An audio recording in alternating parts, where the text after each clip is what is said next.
Empty your mind. Be formless, shapeless, like water. Pada 20 Juli tahun 1973, seorang aktor sekaligus pakar seni bela diri ditemukan meninggal dunia di Hong Kong pada usia 32 tahun. Dia adalah Bruce Lee. Bruce Lee meninggal hanya 6 hari sebelum pemutaran perdana filmnya yaitu Enter the Dragon. Sebuah film yang menjadikannya aktor Tiongkok pertama yang menjadi bintang film Hollywood.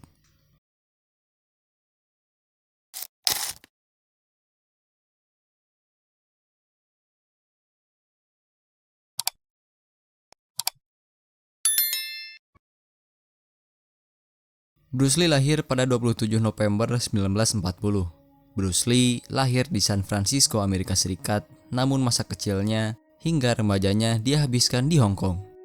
Beranjak dewasa, dia melanjutkan berkuliah dan berkarir di Amerika Serikat. Sebagai aktor dan ahli seni bela diri, Bruce Lee merupakan salah satu aktor yang mempopulerkan film-film kungfu ke seluruh dunia. Bruce Lee tercatat mempelajari beberapa seni bela diri, seperti kungfu Siu Hong Sung, taekwondo, Wing Chun, Tai Chi, Anggar, tinju, dan dia juga menciptakan seni bela dirinya sendiri, yang merupakan gabungan dari beberapa seni bela diri yang telah dia pelajari. Masa kecil Bruce Lee bertepatan dengan periode pendudukan Jepang di Hong Kong pada masa Perang Dunia Kedua pada 1941 sampai 1945. Saat itu keluarga Lee tinggal berdekatan dengan kamp militer tentara Jepang. Sampai setelah perang berakhir, Hong Kong kembali di bawah pemerintahan Inggris. Saat bersekolah, ia dan teman-temannya sering berkelahi dengan anak-anak keturunan Inggris. Hal itu dikarenakan kebenciannya terhadap orang-orang Inggris yang memandang rendah orang Tionghoa. Dikarenakan seringnya berkelahi, membuat Bruce tertarik untuk mempelajari seni bela diri. Pada usia 13 tahun, Bruce menjadi murid Yip Man, guru kungfu yang beraliran Wing Chun.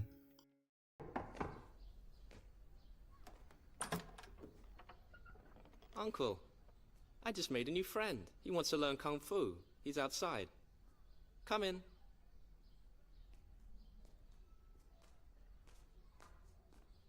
How much to learn martial arts from you? What's your name? My name is Bruce Lee. Why do you want to learn martial arts? I want to beat up people I don't like. Kurang lebih 5 tahun dia belajar kungfu bersama Yip Man. Dia berlatih dengan giat. Kondisi fisik yang awalnya kurus dan tampak kurang sehat semakin lama semakin membaik, dikarenakan dia selalu melatih tubuhnya.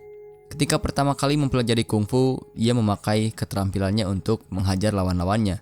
Tapi pada akhirnya dia menyadari bahwa untuk membela kehormatan diri tidak selalu dilakukan dengan bertarung secara fisik. Pertanyaan pun muncul, kenapa orang yang terlihat kuat dan bugar seperti itu dan diyakini banyak orang sebagai manusia yang dianggap istimewa bisa meninggal pada usia yang relatif muda dan tentunya tidak terduga. Rumor pun mulai menyebar dengan cepat ke seluruh Hong Kong bahwa keluarga Bruce menyembunyikan sesuatu dan ada jejak seorang wanita juga narkotika. Jadi, bagaimana sebenarnya Bruce Lee meninggal? Kita akan kembali ke musim panas tahun 1973 untuk mengungkap keadaan sebenarnya dari kematian Bruce Lee. Dan kami akan mencoba menunjukkan apa yang sebenarnya terjadi pada saat itu. Pada tahun 1973, Bruce Lee dan keluarganya menghabiskan awal tahun di Hong Kong, di mana dia sibuk dengan dua hal pada saat itu, yaitu menyelesaikan film Enter the Dragon dan syuting film barunya yaitu Game of Death. Produser kedua film tersebut adalah Raymond Chow, pendiri Golden Harvest, sebuah perusahaan produksi film yang berbasis di Hong Kong. Perlu diketahui bahwa Raymond dan Bruce merupakan teman baik. Tercatat pada tanggal 20 Juli sekitar pukul 8.30 pagi, Bruce Lee bangun dan melakukan senam pagi rutinnya selama kurang lebih 45 menit. Dia biasanya melakukan peregangan, dilanjut kardio dengan sepeda stasioner, berlatih bela diri, dan angkat beban. Pagi harinya sangat intens, tapi dia tidak pernah merasa hal itu melelahkan untuknya. Kemudian pada jam 10.30 pagi, Bruce tiba di Golden Harvest untuk mengerjakan naskah Game of Death bersama Raymond Chow. Di suatu tempat sekitar waktu itu, dia mengkonsumsi hash atau disebut juga olahan dari tanaman ganja karena dia percaya ganja dapat menambah kesadarannya. Pada tahun 1970-an sampai 80-an, mengunyah ganja sekalipun adalah hal yang populer di Hong Kong. terutama populer di kalangan orang-orang kaya. Pada jam 1 siang, tercatat Bruce Lee dengan Mercedes-Benz merahnya pergi ke sebuah apartemen, di mana dia sering berjumpa dengan Betty Ting-pei. Tentu wajah ini tak asing. Dia merupakan seorang aktris asli Taiwan berusia 26 tahun yang diperkenalkan kepada Bruce oleh Raymond Chow, sahabatnya sendiri. Rupanya di Hong Kong pada saat itu memang tidak banyak yang tahu tentang hubungan gelap yang dijalani Bruce dengan sang aktris. Menurut buku karangan Betty yang dituliskan setelah kematian Bruce, pada hari dia tiba mereka berhubungan intim dan mengkonsumsi beberapa khas. Kemudian pada sore harinya, Bruce dan Betty membuat janji makan malam dengan Raymond Chow dan George Lazenby, aktor Hollywood yang ingin diundang Bruce sebagai bintang tamu untuk film barunya, yaitu Game of Death. Pada jam 6 sore, Bruce mengeluh sakit kepala. Tepat ketika Raymond Chow tiba di apartemen Betty untuk menjemput Bruce dan Betty makan malam.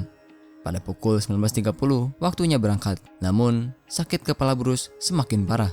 Betty memberi Bruce pil Aquagesic, resep obat pereda nyeri yang cukup umum pada saat itu. Lalu Bruce berkata bahwa dia ingin beristirahat sebentar. Dan pada 1945, Raymond Chow berangkat makan malam bersama George Lazenby sendirian. Karena ketiganya setuju, Bruce dan Betty akan menyusul mereka segera setelah Bruce merasa lebih baik. Antara pukul 20.15 sampai 21.30 dari restoran, Raymond menelpon nomor Betty 2 kali. Hal itu untuk menanyakan kapan mereka akan datang. Yang pertama, Betty mengatakan bahwa Bruce sedang tidur. Pada telepon kedua, dia mengatakan Bruce Lee masih tidur, tapi dia akan membangunkannya. Walaupun Betty menyatakan takut untuk mengganggunya. Menurut laporan, Betty membuka pintu perlahan, merangkak ke kamar tidur dan berbisik memanggil namanya. Namun, tidak ada respon dari Bruce Lee. Kemudian dia mendorong bahunya dan berkata sedikit lebih keras. Tapi dia tetap tidak merespon apapun. Betty kemudian menelepon Raymond dengan histeris. Dia mengaku pada Raymond dia tidak bisa membangunkannya dan Bruce Lee tidak merespon apapun ketika dia panggil. Raymond pun menyuruhnya untuk tenang dan Raymond kembali ke apartemen Betty. Ketika Raymond tiba di apartemen, dia menemukan Bruce hampir telanjang terbaring di kasur Betty dengan kondisi tidak bernapas. Raymond menyadari bahwa semuanya sudah terlambat. Sang bintang sudah tidak bernyawa. Pada titik ini, mari kita coba bayangkan apa yang ada di kepala Raymond Chow. Pria paling terkenal di Hong Kong tewas diranjang kekasih gelapnya dan hanya mereka berdua yang menjadi saksi, yaitu dia dan Betty. Dia merasa skandal itu akan menghancurkan mereka dan pers akan menyalahkan mereka. Tentunya hal itu dapat mengakhiri karir mereka, bahkan mungkin menempatkan mereka dalam bahaya atas hukum. Memang tujuan awal Raymond adalah menyelamatkan nyawa Bruce. Namun ketika pemikiran tadi datang, tujuannya langsung berubah. Dia berencana Bruce Lee harus meninggal di tempat lain selain apartemen milik Betty. Raymond menyuruh Betty menelpon dokter pribadinya, yaitu Dr. Chu. Ketika Dr. Chu tiba, dia mencoba melakukan pertolongan pada Bruce. Kurang lebih selama 10 menit namun tidak ada hasilnya. Raymond menjelaskan kepada Dr. Chu betapa bahayanya situasi ini dan memintanya untuk mengantar jenazah Bruce ke rumah sakit tempat Dr. Chu bekerja.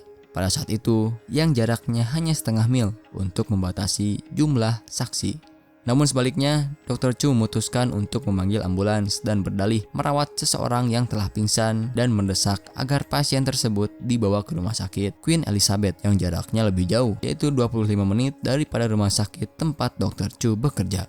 Memang cukup masuk akal ide Dr. Chu. Mungkin dia tidak ingin membawa skandal ini ke tempat kerjanya yang tentu akan menyeret dirinya ke dalam kasus ini. Kurang lebih butuh waktu 7 menit bagi kedua para medis dan supir ambulans tiba di lokasi kejadian. Sekitar pukul 22.30, para medis tidak dapat menemukan denyut nadinya dan pasien tidak bernapas. Mereka sudah melakukan CPR dan memberinya oksigen, namun tak kunjung ada perubahan pada Bruce.